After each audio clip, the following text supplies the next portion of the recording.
বুঝি তো সব শিখছি। কতদিনে শিখছেন? হ্যাঁ বুঝি।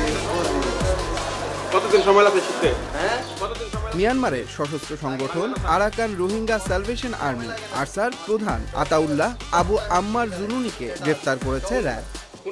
এ সময় আরও ৫ জনকে গ্রেফতার করা হয়।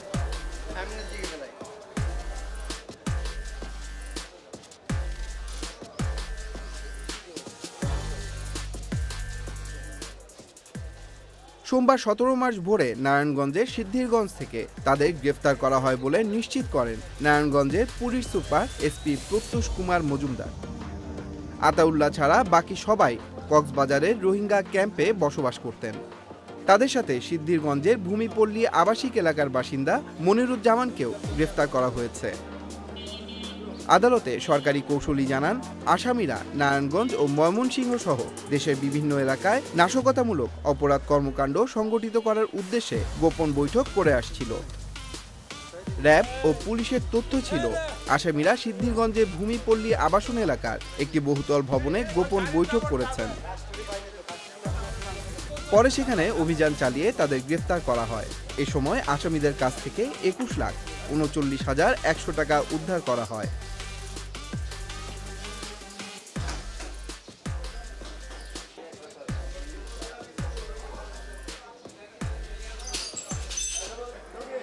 সিদ্ধিরগঞ্জ থানাধীন ভূমিপল্লী থেকে রোহিঙ্গা নামধারী প্রায় ৫ জন পুরুষ এবং ৩ জন মহিলা এবং বাঙালি একজন সহ টোটাল ১০ জনকে ধৃত করে সন্ত্রাস দমন আইনে এবং ফরেন অ্যাক্টে ২টা মামলা দায়ের করলে সিদ্ধিরগঞ্জ থানায় এই মামলা গ্রহণপূর্বক উক্ত সকল আসামিদেরকে অদ্য বিজ্ঞ আদালতে সুপোর্ট করিয়া তাদের আগমন এবং অবস্থান সম্পর্কে জিজ্ঞাসাবাদের নিমিত্তে ১০ দিনের রিমান্ড আবেদন করিয়া বিজ্ঞ আদালতে প্রেরণ করলে বিজ্ঞ আদালতের শুনানি শেষে উভয় মামলাতেই ৫ দিন করিয়া ১০ দিন রিমান্ড মঞ্জুর করেন।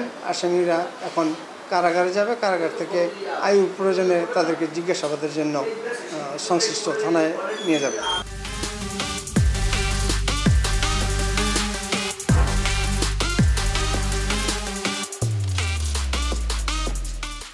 তন্ময় মাহমুদ, চ্যানেল আই অনলাইন। এই ঈদে জামা জুতো অ্যাক্সেসরিজের ডিসকাউন্ট।